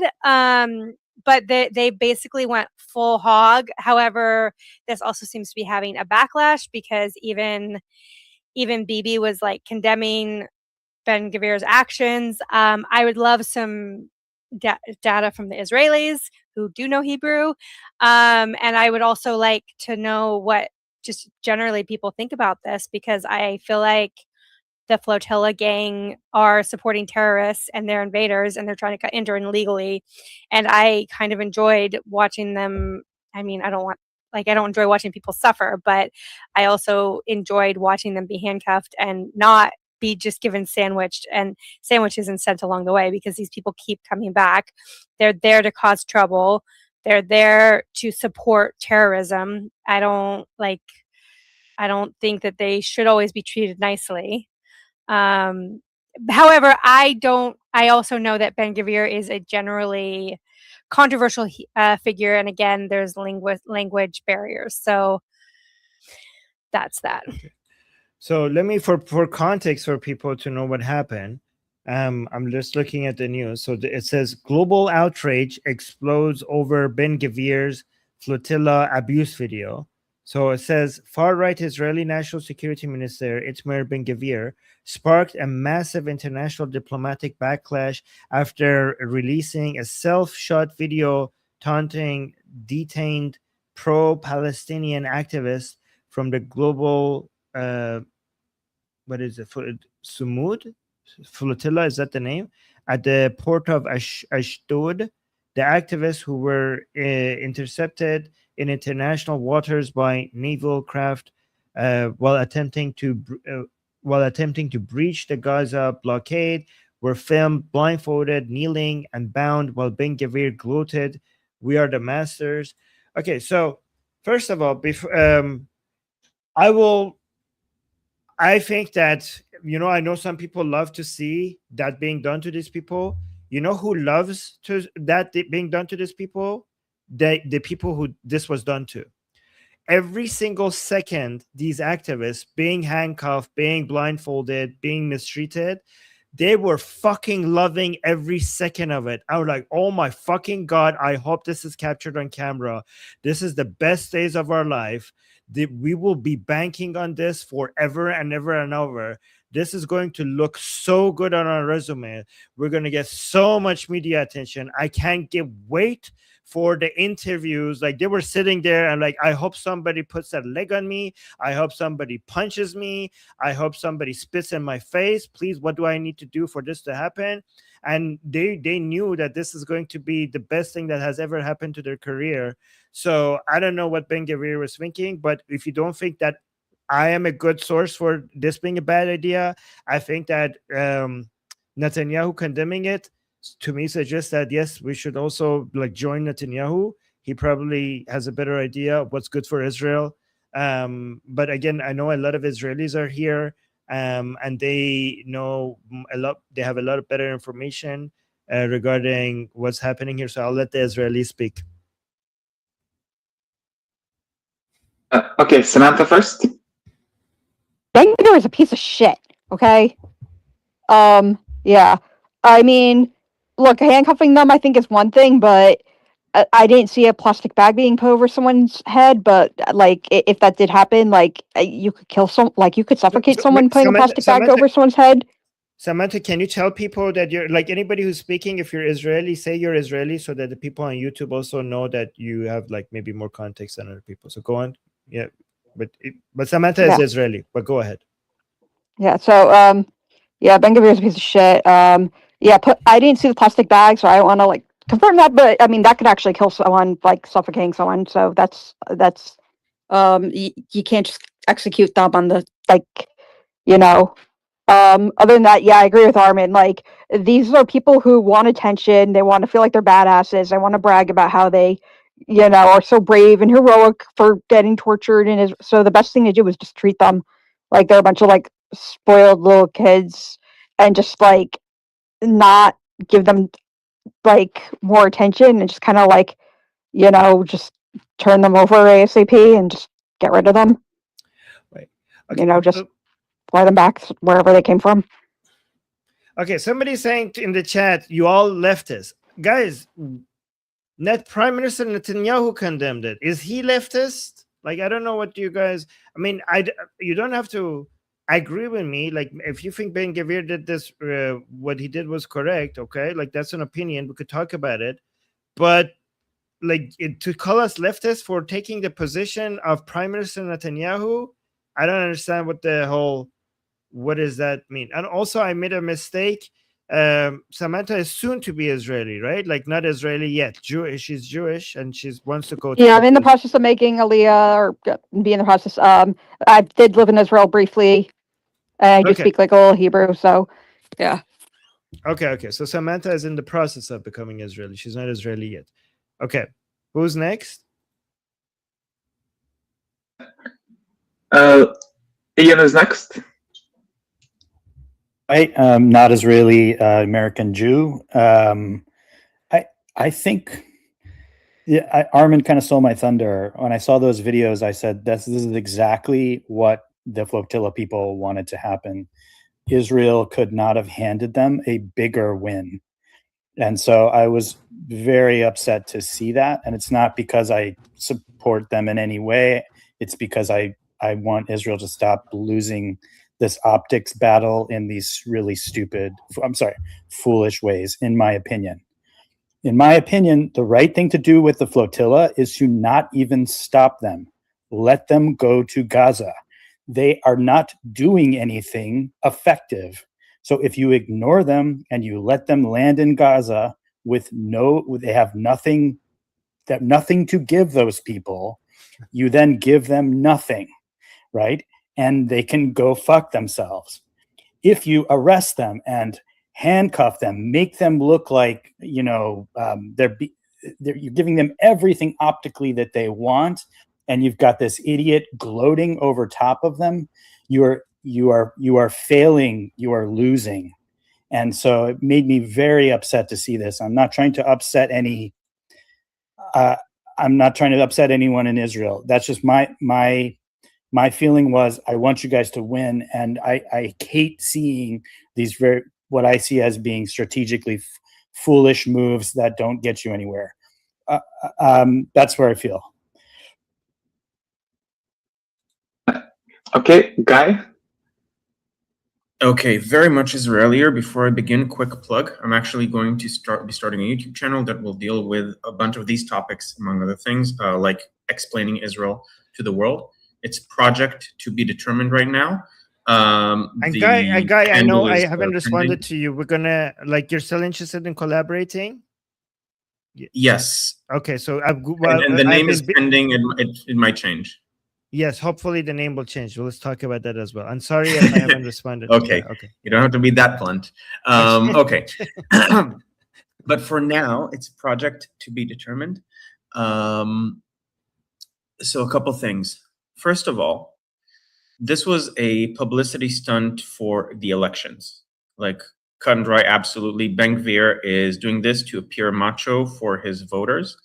And he is sacrificing Israel's standing in the world in order to do that. He's been doing that for the past 2.5 years consistently. He has made statements that he cannot back up that are counter to Israel's policy throughout the war, in an effort to appear more like, ooh, I'm so big and strong to his followers. Bias note, I despise Ben Gvir, if that wasn't already clear. So not only Prime Minister Netanyahu condemned it, everyone condemned it. Everyone of note has condemned this move because it served no purpose except for bolstering him ahead of the election that is going to be in 4 months, probably, which is another point that it's important to keep in mind. And he also didn't consult with anyone for doing this, and it runs exactly counter to the foreign policy of Israel, which is to give them as little screen time as possible, so that they cannot appear as victims, they cannot do anything. You don't even hold them here. You transfer them to another country so that they can't pretend that something happened to them. As for, they mentioned, he said, we are the masters. So what happens with Hebrew generally over the last 3 years is that malicious actors take a statement and then translate it as in the worst way possible to make Israel appear bad. He didn't say we're the masters. He said we are the owners, Baalei Habayit. We are the owners of, we're the landlords, or we own this place essentially. So like it's a statement of we decide what happens here. There was no supremacy language to it. And by the way, to get elected, Ben-Gvir had to pretend that he was less radical than he actually is. That's obviously my interpretation. Some would argue that he actually is less radical. The only reason he got elected is because he ran on a law and order platform, and he was the only one doing it right after some clashes with both after clashes with Arabs in 2021, and also the rampant protection racket in the south of Israel that he's done some stuff to solve, but not nearly as much as he arguably should have, considering that was his whole platform. Okay. Who's next? Right, I'm next. Oh. Sorry. One more thing. For why the idea of going into Gaza is letting them go into Gaza is horrible. First of all, these are provocateur liars, and they will mischaracterize whatever they can find there to make it appear worse than it is. And you're giving them a bunch of ammunition. That's the best case scenario. The worst case scenario is that they'll get murdered by Hamas, and then it would be blamed on Israel. All right. I have different reasons to disagree, but let me. So about letting them get into Gaza specifically, it's extremely bad because, one, you can't have a blockade where anyone that wants to break the blockade can just break the blockade and we don't do anything about it. That's the same as having not a blockade. That's in terms of setting a precedent. But also, these guys are not just like anti-Israel people, they're anti-Israel people and also terrorists. They absolutely could smuggle weapons if we let them into Gaza. So we can't be allowing this at all. And what I wanted to say originally is they go to Israel because they want Israel to abuse them and because they're certain that nothing bad will happen to them in Israel. In my view, we should approach them with a pure cost-benefit analysis. So first of all, if a flotilla is coming to Israel on a boat, we need to ask ourselves, how expensive is that boat? Because once that boat comes to us, it belongs to us. And if they're giving us gifts, then maybe this arrangement is acceptable. But if they're coming on some useless piece of shit rafts that we don't even want, then it's better that we just have this not happen anymore. And in order to make this not happen anymore, we need to make the arrangement not lucrative for the terrorist activists. To bring them in, to process them, and to release them is very lucrative because, as I saw today, there was some, what was it? I think Global News or something like that. Some Canadian news channel reported that the activists said they got raped in Israel. It doesn't cost them anything to say they got raped, and it's a great thing for them. They don't really pay a cost, and they get a benefit, and the news just swallows it up. So this isn't an acceptable arrangement for us. What we could do is when they do this shit next time, we should announce ahead of time, if you come here, we're going to have you sit in prison for 3 years, and you can just sit here, and we're not going to give you like smartphones or whatever to record your sad bullshit. And then if you want to go again after that, you can get 3 more years and so on. I also really liked, I think a little over a year ago, when they came on the flotilla the first time, they shot it with a drone off the coast of Malta, and they were just stuck there for a while doing repairs. That also seems completely fine to me. But just anything that's not giving them exactly what they want, and just bringing them in, processing them, and letting them go, that's exactly what they want. Wait, so putting them in prison for like 3 years, wouldn't that bring a lot of international demonization and anger? I mean, whatever Israel does, it gets them demonization. Yeah. But wouldn't this add to that? I don't think necessarily it's going to add to it. It's going to happen anyway. But 3 years in prison is not something that people generally like, especially if they can't record any of it.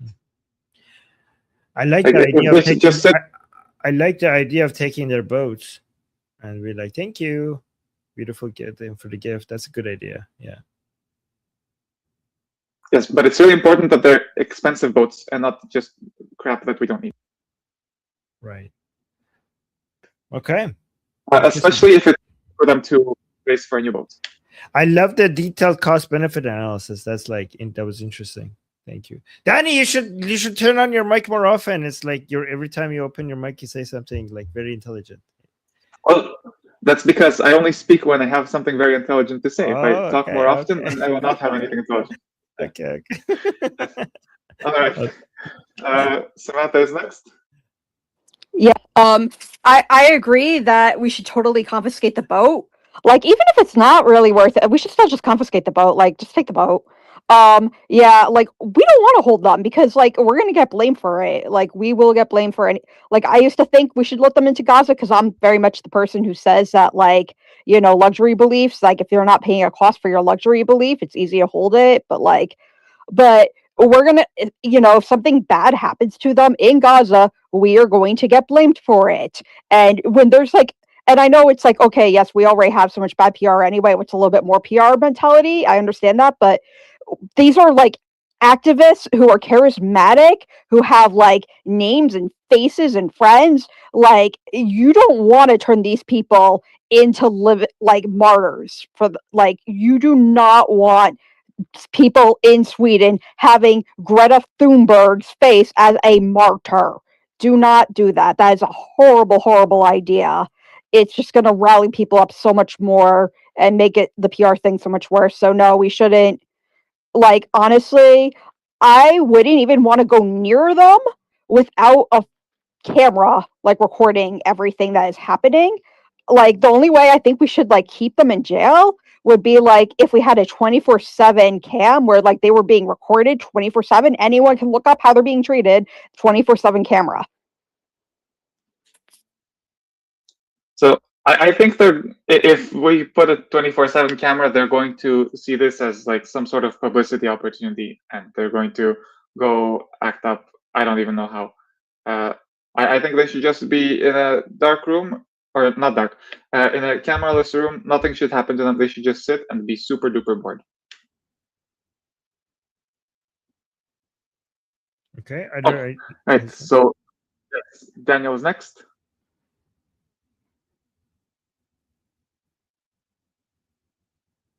Daniel? I don't see Daniel. Is Daniel still here? Okay.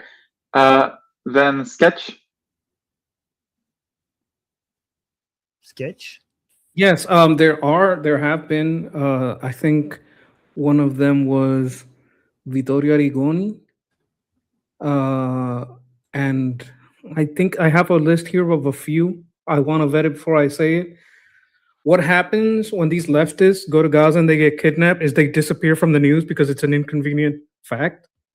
Like, if you want to never hear about Greta Thunberg again, if you want to never see her on the news again, let her get captured in Gaza. They'll forget it happened because it would be very convenient to forget it happened. That's Gaza. They would treat her like a queen in Gaza. They know what's good. No, they wouldn't. Yes, they No, would. they Actually, you wouldn't. don't know these people. They know what's good for propaganda. Yeah, they know. They have done it to others that had the same position as her before. Yeah, no, but the thing is that, you might think like, oh, these guys leftists, I don't know, LGBT people, like they come in there, the jihadi people are just gonna kill them. They're not gonna mistreat them. They are, if actually, in Gaza, they actually have learned exactly what works in the Western media. They know exactly. They have actually one thing that they have become experts at is playing Western media. So they're not going to do anything that hurts them. They have doctrine. The only thing that they managed to actually become smart at is basically manipulating Western media. So they know exactly what to do to not to get demonized, and they would take it. They would take advantage of this. I doubt it. I think they've done it before, and they would do it again. You can't control Have you all of seen them. their One of them is cooperation going to with grab her. leftists? Have you seen One of them is going to grab her.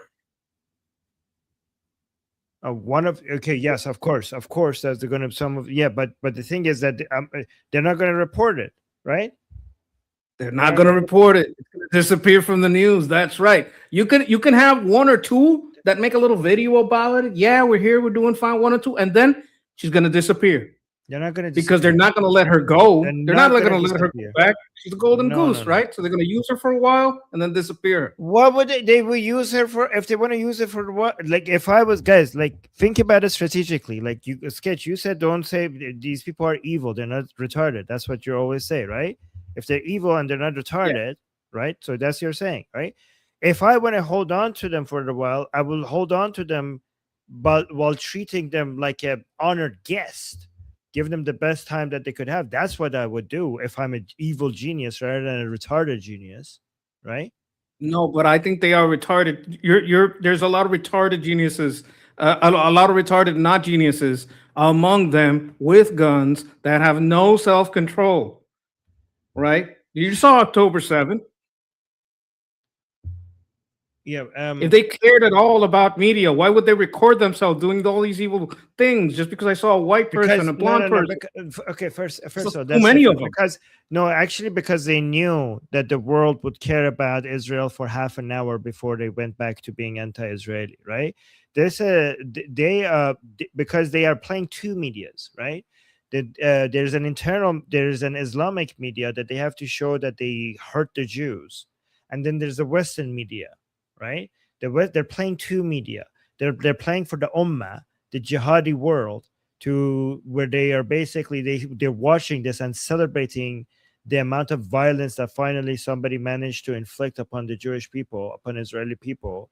They to as a way to gain support for the Hamas fighters. So that played into that.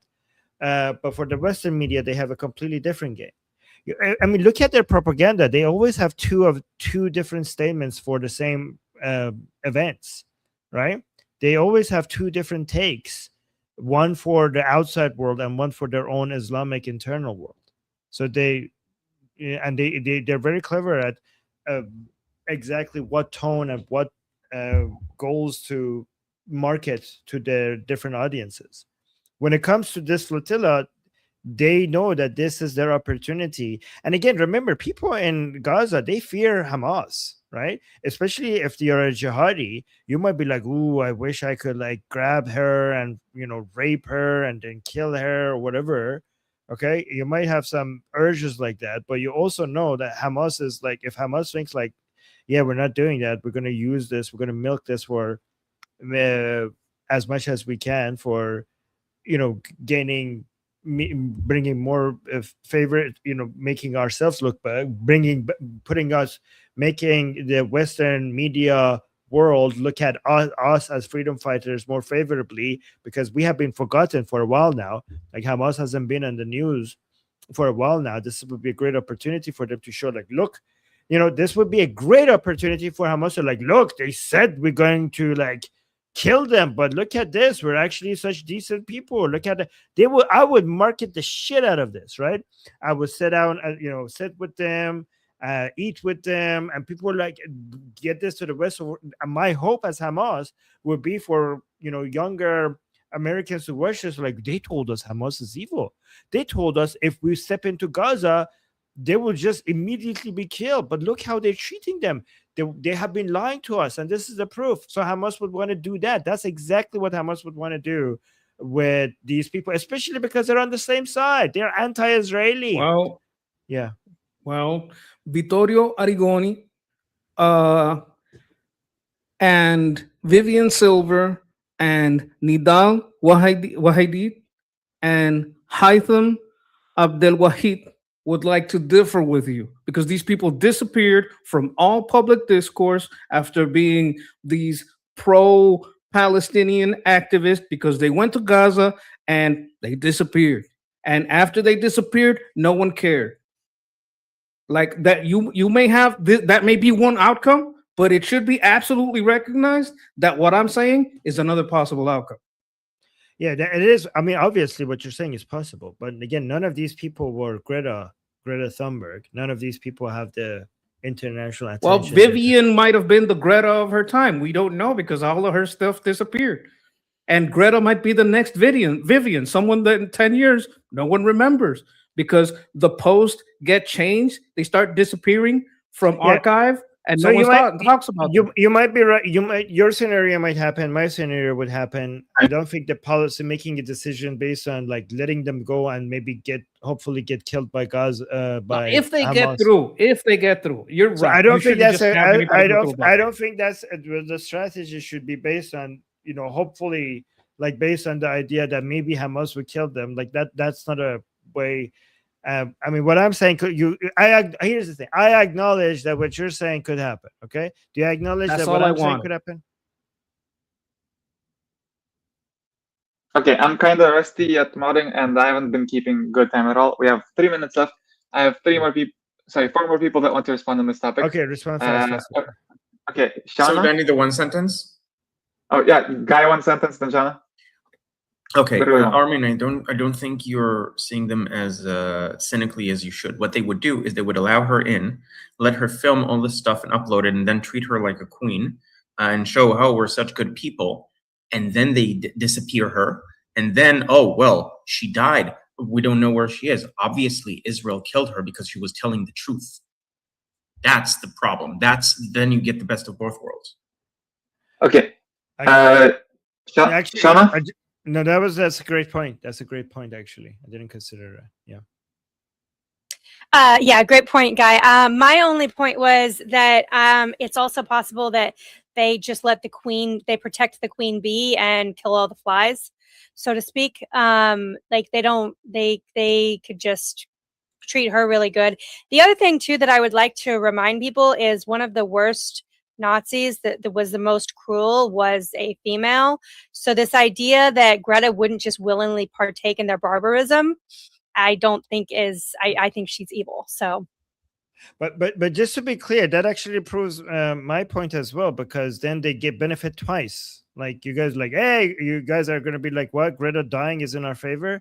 No, they just used her for propaganda, and now they're going to blame her disappearance on Israel. So I mean, here's the thing: if you give control, I don't want to give control to Hamas. Hamas probably will use that to their advantage. That's what I'm saying. Like whatever happens, I don't want Hamas to be the decision maker here. Okay, Cat Lady? Yeah, first of all, yeah, we shouldn't trust that Hamas will do whatever they do usually, but I'm also in the opinion, Armin, that you are confusing them with like normal terrorists like Hezbollah. They're not that. Like they couldn't even keep the 2 boys alive. Just imagine the propaganda they could have done with, oh, look, those are boys, we're treating them like kings, they love us more than, they don't want to go home, like, and they had to kill them. They couldn't control themselves. So those are animals, actually, specifically Hamas in Gaza. But about Ben-Gvir, that's my second point. I have 3. Actually, let me respond to this. I'm not confused about Hamas at all. I've been following Hamas. I've been following Hamas's propaganda tactics, and they are very good at it. They are in charge of many savages that they can't control themselves, I know. But there are people within the leadership of Hamas, and Hamas themselves, leadership is savages as well, and they're extremely cruel and extremely brutal. But as Ketch says, just because they're extremely brutal and cruel and evil, it doesn't mean that they are retarded they actually know what they're doing, and they get better at it every single year. And if you look at their propaganda tactic, they know what they're doing. That's what I'm saying. I agree with that as well, because it depends on which parts. So yeah. But okay, so my second point about Ben Gvir, people love to say that they hate this Israeli politician or that. I'm not a favorite of this, but in this case, I do hate him. Not because of his whatever you want, far right or whatever, but he's just he's a person that, for example, he used to come to every time there was a terror event, someone died, some terrorists killed some people.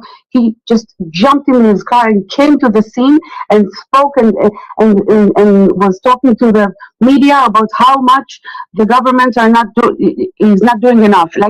So low, he's a liar. He's not an honest person. I don't trust him. But I had a third one, but I don't remember it. So, it was a question. What do you highlight, Armin? That what can we do? The boats keep coming. They just ramp it up all the time.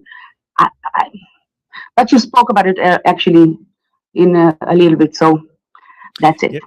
So I like Danny's idea of taking the boats and keeping them, and also on top of that, I mean, I know some of the boats will not be that expensive and not a big loss to them. I think I can't think of any other. I mean, keeping them in prison is costly and brings so much negative attention to Israel. I think just processing them and getting rid of them, dumping them somewhere after is honestly. There is one. What? There is one way, one thing that we can do. We can clear the HORMUZ straits with them. Like the mines. Okay, for YouTube purposes, that this is I know, if this is sarcasm, this is a joke. YouTube, we're not saying that this is just a joke, but just have to be careful not to lose our channel. Okay, but okay, that was funny. Okay. Okay, all right. Treaty. Hello, guys. I'll make it quick because I know it's been a while now. I just wanted to make it. Well, I understand everybody's point of view, and I understand that when Armin says that you should treat them well because it's to the benefit of Israel. I also understand some others, but what I was going to say that if these people were ordinary people, if these people were the people that you can reason with, obviously that would be a good idea. But because these people either been paid to do this, or they actually their mindset is that to do this because they are jihadis. That's why I think what Israeli police did was actually spot on. But what the other guy, the minister done, maybe laughed into the camera and all that. Maybe that could have been.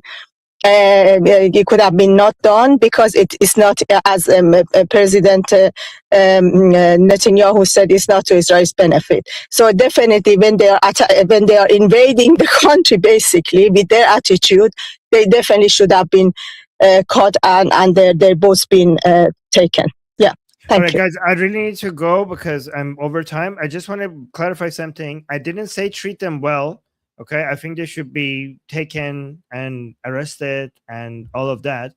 I'm just saying that if you abuse them on they just on camera or spit in their face or push them or anything like that, they love that. That's the only. But I completely agree. The police arresting them and handcuffing them, and then they're committing a crime, so they shouldn't be. They shouldn't be treated like they're honorary guests or anything like that. Obviously, they should be treated like the criminals that they are. But obviously, Treaty, you agree that what Ben Gvir did. I mean, guys, let's just go with what Prime Minister Netanyahu said. Prime Minister Netanyahu condemned what Ben Gvir did, and I'm just on Bibi's side of this, right? Before I go, I just have to read one super chat. Can I get one more response from Jeffrey? He said it's really, really quick, funny. Okay.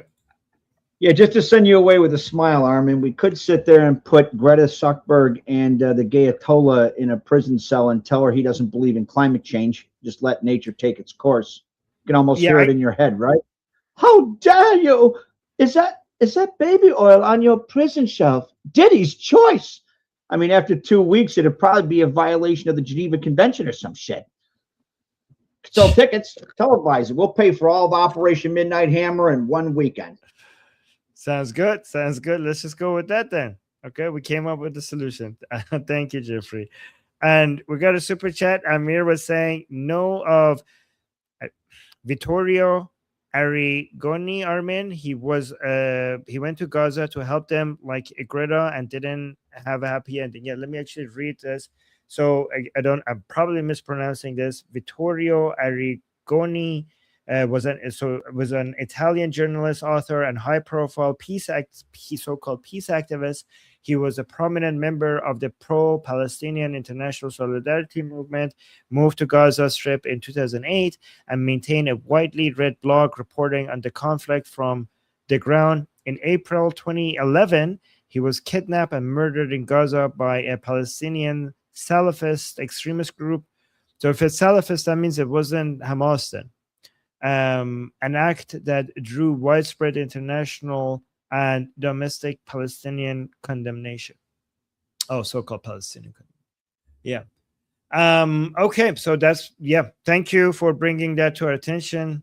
Palestinian condemnation. You guys support this bit. Yeah, go on. What? Check the chat, please.